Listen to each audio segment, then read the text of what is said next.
আসসালামু আলাইকুম প্রিয় ষষ্ঠ শ্রেণীর শিক্ষার্থীরা, তোমাদের গণিত বইয়ের 97 পৃষ্ঠার এবং 98 পৃষ্ঠার উদাহরণ 1 থেকে আমরা 5 পর্যন্ত সমাধান করব। উদাহরণ 1 থেকে 5 পর্যন্ত তোমাদের প্রায় বার্ষিক পরীক্ষা, অর্ধবার্ষিক পরীক্ষায় এসে থাকে। তো চলো আমরা উদাহরণ 1 কি বলছে দেখি। দেখো প্রিয় শিক্ষার্থীরা, উদাহরণ 1 বলছে সমাধান করো ও সমাধানের শুদ্ধি পরীক্ষা করো। দেখো এখানে বলছে সমাধান করো। সমাধান মানে কি? এই যে এখানে একটা সমীকরণ আছে। সমীকরণ আমরা কীভাবে চিনব? সমীকরণে দুটো চিহ্ন থাকবে। একটা হলো তোমার সমান চিহ্ন থাকবে, আর তার ভিতরে তার ডান পাশে অথবা বাম পাশে চলক থাকবে। দেখো এখানে চলক হিসেবে এক্স আছে। ওকে, আমরা জানি চলক এক্স ওয়াই জেড একটি চলক হয়, এ বি সি এগুলো একটা চলক, ঠিক আছে? কিন্তু এক্স ওয়াই জেড এগুলো চলক। ওকে, এখন দেখো প্রিয় শিক্ষার্থীরা, তো আমরা এই যে সমাধান, এই যে এটা সমীকরণ, এই সমীকরণটা সমাধান করতে বলছে এবং সমাধানের শুদ্ধি পরীক্ষা করতে বলছে। শুদ্ধি মানে কি? ডান পক্ষ বাম পক্ষ। যেমন এই যে দেখো এখানে এটা বাম পক্ষ, এটা ডান পক্ষ। ডান পক্ষ আছে 5, তো আমাদের এই বাম পক্ষ যদি অ্যান্সার 5 হয় তাহলে আমাদের শুদ্ধি হয়ে পরীক্ষা হয়ে গেছে। তো চলো আমরা এটাকে সমাধান করব। তো লিখবো উদাহরণ 1 দিয়ে আমরা লিখবো x+1 = 5 লিখব। তো আমরা লিখলাম উদাহরণ 1 সমাধান x+1 = 5। তো এখন আমরা এখানে যদি সমান সমান দেখি, তাহলে এখানে আমরা কি লিখব? বা লিখব। সমান সমান থাকলে, মাঝখানে সমান সমান থাকলে কী হয় বলো তো? বা হয়। প্রথমে আমরা বা লিখব। এখন দেখো এখানে আমরা কিসের মান নির্ণয় করব? চলক হিসাবে এখানে x আছে, আমরা সাধারণত x এর মান নির্ণয় করব এখানে। আর এখানে দেখো +1, আমরা একটা জিনিস মনে রাখবো, চলকগুলো আমরা সবসময় বাম পাশে রাখবো আর সংখ্যাগুলো সবসময় আমরা ডান পাশে নিয়ে যাব। দেখো এখানে +1 বাম পাশে আছে, এই +1কে আমরা ডান পাশে নিয়ে যাব। তো +1 ডান পাশে চলে গেলে -1 হয়ে যাবে। যদি এখানে -1 থাকতো, ডান পাশে গেলে +1 হয়ে যেত, ঠিক আছে? মানে এখানে প্লাস থাকলে অপর পাশে গেলে মাইনাস হয়ে যাবে। এখানে যদি গুণ থাকে অপর পাশে গেলে ভাগ, এখানে যদি ভাগ থাকে অপর পাশে গেলে গুণ হয়ে যাবে। ওকে, এটা মনে রাখবা। তো +1 অপর পাশে গেলে -1 হয়ে যাবে। তার আগে আমরা লিখি x এর x লিখবো, এ ইকুয়াল লিখবো। আগে আমরা 5 লিখবো, তারপরে আমরা +1কে এ পাশে নিয়ে আসলে -1 হয়ে যাবে। তো এখন দেখো এই সুতরাং x কী হয়? 5 থেকে 1 গেলে, মানে 5 থেকে 1 গেলে কী থাকে বলো তো? 4 থাকে। 5 থেকে আমরা 1 যদি বাদ দিই, কী থাকে? 4 থাকে। তো এখানে 4। তো x এর মান কী বের হয়েছে বলো তো? 4 বের হয়েছে। x এর মান কী বলো তো? 4। তো আমরা লিখবো, আমাদের কী বলছে? সমাধান করো। কী করো? সমাধান করো। তো আমরা লিখবো নির্ণয় সমাধান অথবা সুতরাং সমাধান। আমরা কি লিখবো? সুতরাং সমাধান। সুতরাং সমাধান x = কী বলতো? 4। x = 4। এবার বলছে আমাদের কি? সমাধানের শুদ্ধি পরীক্ষা করো। তো আমরা এখন শুদ্ধি পরীক্ষা করব। আমাদের এখানে ডান পক্ষ মান 5 দেওয়া আছে, বাম পক্ষ আমাদের 5 বানাইতে হবে, তাহলে আমাদের শুদ্ধি পরীক্ষা হয়ে যাবে। তো লিখবো শুদ্ধি পরীক্ষা। কি লিখবো? শুদ্ধি পরীক্ষা। এখানে শুদ্ধি পরীক্ষা। এখন দেখো শুদ্ধি পরীক্ষায় আমরা কি করব? আমরা দেখো এখানে x+1 = 5, তো আমরা লিখবো x+1 = 5 লিখবো। x+1 = কী বলতো? 5। এখন দেখো এটারও কি বাম পক্ষ, এটা ডান পক্ষ, তো লিখবো বাম পক্ষ। কি লিখবো বলতো? বাম পক্ষ ইকুয়াল x+1 সমান সমান নিচ্ছে, সমান সমান দেবে। x এর মান কী বলতো? x এর মান কিন্তু আমরা 4 পেয়েছি। কী পেয়েছি? 4 পেয়েছি। তো x এর মান আমরা 4 লিখবো। প্লাসের প্লাস, এ 1 এর 1। এখন দেখো 4 আর 1 যোগ করলে কত হয় বলো তো? 5 হয়।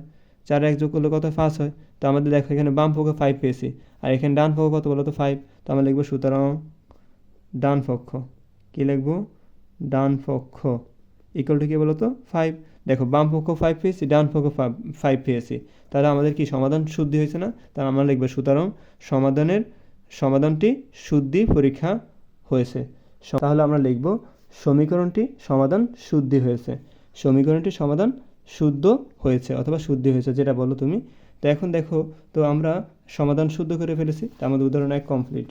তো এখন আমরা করব উদাহরণ 2। উদাহরণ 2তে কী বলছে দেখি। দেখো উদাহরণ 2তে বলছে সমীকরণটি মূল নির্ণয় করো। সমীকরণটির মূল নির্ণয় মানে কি? এখানে আমাদের চলক হিসেবে কি আছে? দেখো x-3 = 7। তো আমরা যে x এর যে মানটা পাবো সেটা হলো মূল, ঠিক আছে? তো আমাদের মূল নির্ণয় করতে বলছে। তো চলো উদাহরণ 2 দিয়ে আমরা প্রশ্নটা উঠাবো। তো দেখো এখানে আমরা কি করব? এই যে x-3 = 7 লিখব। x-3 = 7। X minus three equal 7 সমান সমান থাকলে কী হবে বলো তো বা হবে। তো আমরা এখানে বা চিহ্ন দিব। দেখো এখানে আমরা সাধারণত কিসের মান নির্ণয় করবো, এক্সের মান নির্ণয় করবো। তো এখানে আমরা এক্স রাখবো। আমরা জানি কি বাম যে সংখ্যাগুলো থাকে সংখ্যা সবসময় ডান পাশে থাকবে, সংখ্যা কোথায় থাকবে, ডান পাশে থাকবে। তো মাইনাস থ্রি ও ভেসে গেলে প্লাস থ্রি হয়ে যাবে। তো ইকুয়ালের ইকুয়াল লিখবো আমরা এবং 7-এর 7 লিখবো। মাইনাস থ্রি এ ভেসে গেলে প্লাস থ্রি হয়ে যাবে, মানে না মাইনাস থ্রি অফ ভেসে গেলে ডান পাশে চলে গেলে প্লাস থ্রি হয়ে যাবে, ঠিক আছে। তো এখন দেখো আমরা এই সুতরাং দিব। আমরা এক্সের মান বের করবো কি, এই 7 আর 3 যোগ করলে কত হয় বলো তো 10 হয়, মানে 10। 7 আর 3 যোগ করলে 10 হয়, তো আমরা 10 লিখে দিলাম, ওকে। তো এই সুতরাং এক্সের মান কী বেরিয়েছে বলো তো, আমরা এক্সের মান কী পেয়েছি, 10 পেয়েছি। তো আমাদের বলছে কি সমীকরণটির মূল নির্ণয় করো। তো আমরা লিখবো সুতরাং সমীকরণটির মূল 10, এটি হলো সমীকরণের মূল।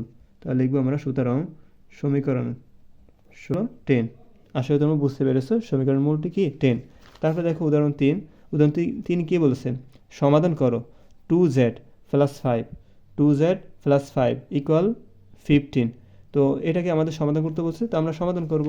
তো আমরা লিখব উদাহরণ কত, উদাহরণ হলো তোমার 3। তো উদাহরণ 3 দিয়ে আমরা প্রশ্ন উঠাবো। তো লিখবো এখানে উদাহরণ 3।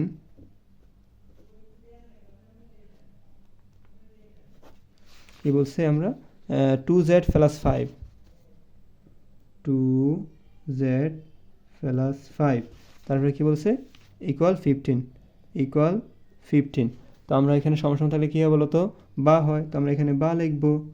তো আমরা কার মানে এখানে চলক হিসেবে কী আছে, জেড আছে এখানে। তো জেডের সাথে 2 আছে, 2z জেডের সাথে কী আছে 2 আছে, মানে এখানে দুইটা জেড আছে। তো আমরা 2zকে এখানে লিখবো আগে, এই 2z রাখবো বাম পাশে।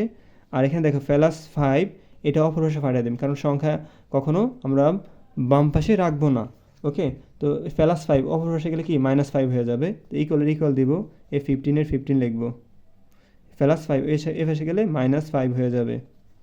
এখন দেখো সমান থাকলে কী হবে বলো তো, বা হয় এই 2z-এর 2z হবে ইকুয়াল। দেখো 15 থেকে 5 গেলে কত থাকে বলো তো 10 থাকে। 15 থেকে 5 গেলে থাকে কত 10। এখন দেখো 2 এর সাথে z কী অবস্থা আছে, গুণ অবস্থা আছে। তো আমরা কি 2z-এর মান নির্ণয় করবো না, আমরা 2z-এর মান নির্ণয় করবো, আমরা z-এর মান নির্ণয় করবো, ঠিক আছে। তো আমরা z-কে বাম পাশে রাখবো। তো z-এর সাথে 2 আছে না, 2 কী অবস্থা আছে, গুণ অবস্থা আছে।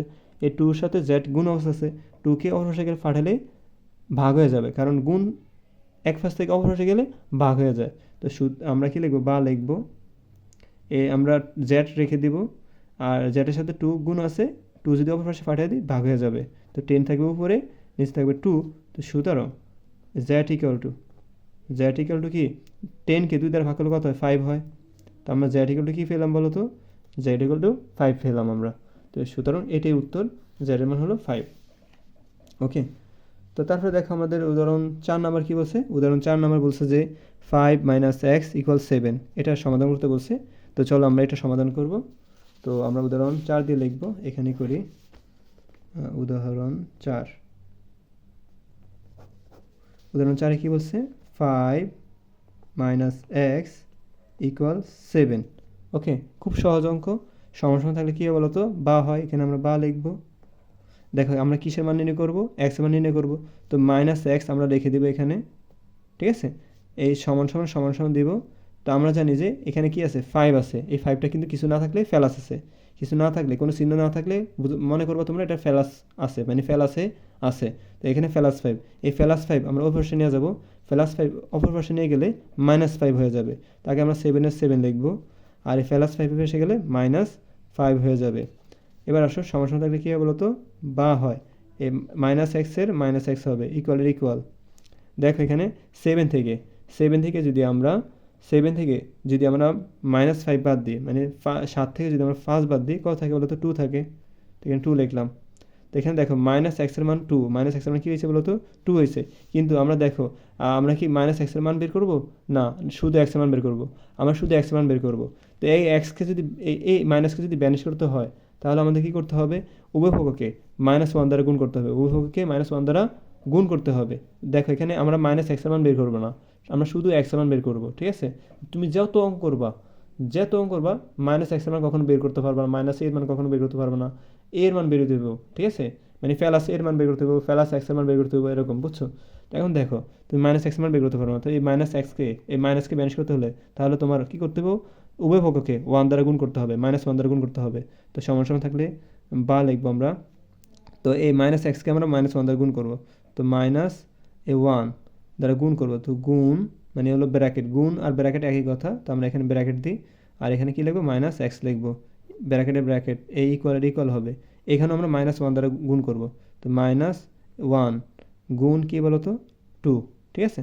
তো সমান থাকলে বা হয়, দেখো এই মাইনাসের সাথে মাইনাস গুণ করবো, মাইনাসের সাথে মাইনাস গুণ করলে কী বলো তো ফ্যালাস হয়ে যায়। তো ফ্যালাস লাগার প্রয়োজন নাই, 1-এর সাথে x গুণ করলে x-ই হয়। ওকে, ইকুয়ালের ইকুয়াল লিখবা।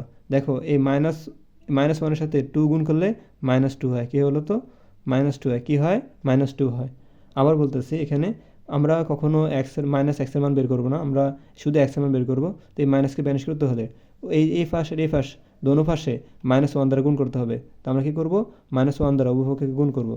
তো এখানে দেখো আমরা গুণ মানে ব্র্যাকেট, তো -1 দ্বারা -x গুণ করলাম, -1কে 2 দ্বারা গুণ করলাম, ঠিক আছে। তো আমাদের এই মাইনাসের সাথে মাইনাস গুণ করলে ফ্যালাস হয়, ফ্যালাস দেওয়ার প্রয়োজন নয়, 1-এর সাথে x গুণ করলে x-ই হয়, কারণ এই x-এর পাশে 1-ই আছে। মনে করো x-এর পাশে কী আছে, 1-ই আছে। ওকে, ইকুয়ালের ইকুয়াল, -1-এর সাথে 2 গুণ করলে -2 হয়। এটা হলো তোমার অ্যান্সার। তো সুতরাং x equal to -2, x equal to কী বলো তো -2, এটা হলো অ্যান্সার। এবার শেষে আমাদের কী আছে, 5 নম্বর অঙ্কে কী বলছে, সমীকরণটির মূল নির্ণয় করো। সমীকরণটির মূল নির্ণয় করো, যে বলছিলাম না মূল মানে কি, এক্সের মান, ওয়াইয়ের মান, এগুলোর বলে মূল। ওকে, এবার সমাধানের শুদ্ধি পরীক্ষা করো। সমাধানের শুদ্ধি মানে কি, এখানে দেখো, এখানে 5y - 2 = 3y + 8। এখন দেখো এখানে আমাদের বলছে সমীকরণটির মূল নির্ণয় করো। তো এখানে যে একটা এখানে পুরো অঙ্কের y আছে, এখানে y আছে, তো মানে y এর মান বের করতে বলছে। এখানে চলক যেটা থাকবে সেটার মান হলো বের করাই মানে হলো মূল। আর এখানে দেখো বলছে কি, সমাধানের শুদ্ধি পরীক্ষা করো। শুদ্ধি মানে কি, এখানে বাম পক্ষ, এখানে ডান পক্ষ। বাম পক্ষের মান যদি 10 হয়, তো ডান পক্ষের মান 10 আসতে হবে, মানে সেম থাকতে হবে। এটা আমি সাপোজ মনে করো এখানে যদি 5 থাকে বাম পক্ষে, ডান পক্ষে কী দিতে হবে, 5 থাকতে হবে, মানে দোনো পক্ষে সেম থাকতে হবে। এটাকে বলে শুদ্ধি পরীক্ষা, ঠিক আছে। তো চলো আমরা শুদ্ধি পরীক্ষা করব। তার আগে আমরা সমীকরণটি মূল নির্ণয় করব। ওকে, তো পুরো সমীকরণটা আমরা উঠাবো আগে। দেখো আমি 5 নম্বর উদাহরণ 5 নম্বর পুরো প্রশ্নটা উঠিয়ে নিলাম। তো আমরা এটাকে সমাধান করব, সমীকরণ হিসেবে সমাধান করব। তো এখন আমরা তো জানি যে সমান থাকলে কী হয় বলো তো, বা হয়। তো আমরা এখানে বা লিখব। দেখো আমরা চলকগুলো কখন কোন পাশে রাখবো, সবসময় বাম পাশে রাখার চেষ্টা করবো। এখানে দেখো 5y এটা চলক, এখানে 3y এটা চলক। তো আমরা কী করব, 5y রাখবো, আর এখানে যে 3y আছে এটা বাম পাশে আছে, ডান পাশে আছে। তো এই 3yকে আমরা এই ডান পাশে আনতে দেবো। তো 3yকে আমরা এই সংখ্যাকে, দেখো এখানে সংখ্যা -2 আছে, -2কে ওই পাশে ডান পাশে পাঠিয়ে দেবো। আর এখানে যে ফ্যালাস 3y আছে, কিছু না থাকলে ফ্যালাস বোঝায়, এখানে কিছু নাই মানে কি ফ্যালাস 3y। এই ফ্যালাস 3y আমি যদি বাম পাশে নিয়ে আসি তো -3 হয়ে যাবে, আর এখানে যে -2 অপর পাশে পাঠিয়ে দেবে, ফ্যালাস 2 হয়ে যাবে। তো এখন আমি কি করব, আমি এখন এই যে ফ্যালাস 3y বাম পাশে নিয়ে আসলে -3y হয়ে যাবে, ইকুয়ালের ইকুয়াল হবে। আগে আমরা 8 লিখবো, কারণ এই পাশে যেগুলো আছে সেগুলো আগে লিখতে হয়। 8 লিখবো, মানে এটা ফ্যালাসের, তো 8 লিখলেই হবে, ফ্যালাস লাগার প্রয়োজন নয়, কিছু না থাকলে ফ্যালাস বোঝায়। তো -2 এই পাশে আসলে, মানে ডান পাশে আসলে ফ্যালাস 2 হয়ে যাবে। কি হয়ে যাবে, ফ্যালাস 2 হয়ে যাবে।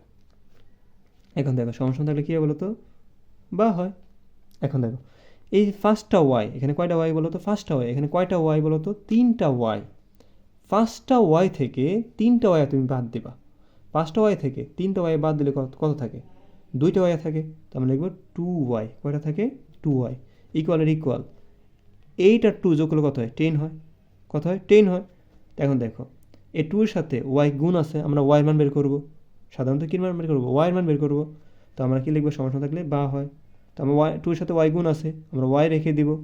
এই 2 এর সাথে ওয়াই যেমন গুণ আছে, 2 অপর পাশে চলে গেলে ভাগ হয়ে যাবে, ইকুয়ালের ইকুয়াল, 10 থাকবে উপরে, নিচে থাকবে 2।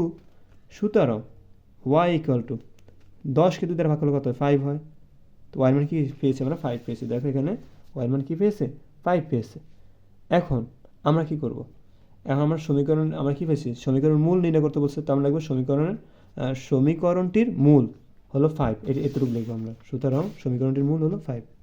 সুতরাং সমীকরণটির মূল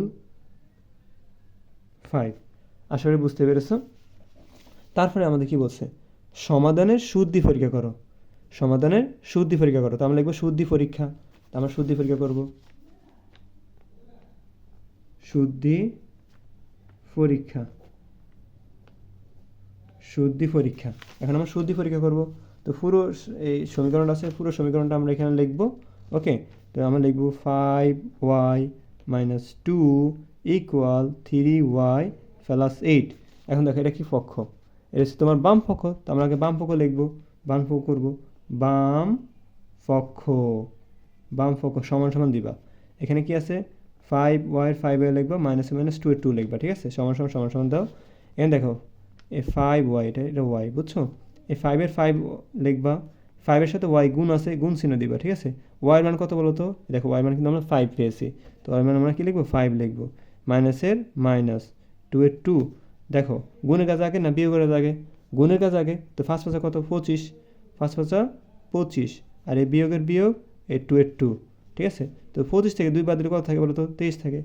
25 থেকে 2 বাদ দিলে কত থাকে? 23 থাকে। কত থাকে? 23। তো আমরা দেখো বাম পক্ষ করে 23 পেয়েছি, তো ডান পক্ষ করে আমাদের ঠিক 23 পেতে হবে। তাহলে লিখবো আমরা ডান পক্ষ। কি লিখবো? ডান পক্ষ সমান সমান দিব। এখন 3y আছে, 3y আছে, ফেলাস 8 এর 8 ইকুয়াল 3 লিখবা। 3 এর সাথে y কি আছে? গুণ আছে, তো গুণ চিহ্ন দিবা। y মানে কি? y মানে হলো তোমার 5। y এর মান কত বলো তো? 5 লিখবা। ফেলাস 8 এর 8। ওকে, 3 5। এবার আসো গুণের কাজ আগে না জোরের কাজ আগে? অবশ্যই গুণের কাজ আগে। তো 3 এর সাথে 5 গুণ করলে কত হয়? 3 5 15। 3 5 কত? 15। এই ফেলাস 8 এর 8। এখন দেখো 15 সাথে 8 যোগ করলে কত হয়? 23 হয়। 15 8 যোগ করলে কত? 23 হয়। তো 23। দেখো আমরা বাম পক্ষ করে 23 পেয়েছি, আর ডান পক্ষ করে কি পেয়েছি? 23 পেয়েছি। তাহলে আমাদের কি হয়েছে? সমাধানের শুদ্ধি পরীক্ষা হয়ে গেল। তো আমরা লিখব কি? সমীকরণটির সমাধান শুদ্ধি হয়েছে বা শুদ্ধ হয়েছে। আমরা কি লিখব? এটা সমীকরণ, তো লিখব সমীকরণটির অথবা সমীকরণের। তো যেটা লেখো তুমি লেখো, সমস্যা নেই। সমীকরণটির সমাধান শুদ্ধ হয়েছে, এটি কথা লিখব। সুতরাং সমীকরণটির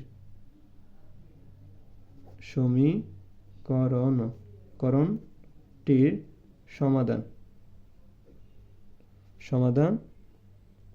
শুদ্ধ হয়েছে। কি হয়েছে? শুদ্ধ হয়েছে, ঠিক আছে? সমীকরণটির সমাধান শুদ্ধ হয়েছে। আশা করি তোমরা বুঝতে পেরেছো। ওকে, তো প্রিয় শিক্ষার্থীরা, তোমরা 1 থেকে, আমি এই ভিডিওতে তোমাদের 1 থেকে 5 পর্যন্ত উদাহরণ আলোচনা করেছি। পরবর্তী ভিডিওতে তোমাদেরকে উদাহরণ 6 7 8 এগুলো আলোচনা করব। এতক্ষণ সাথে থাকার জন্য অসংখ্য ধন্যবাদ।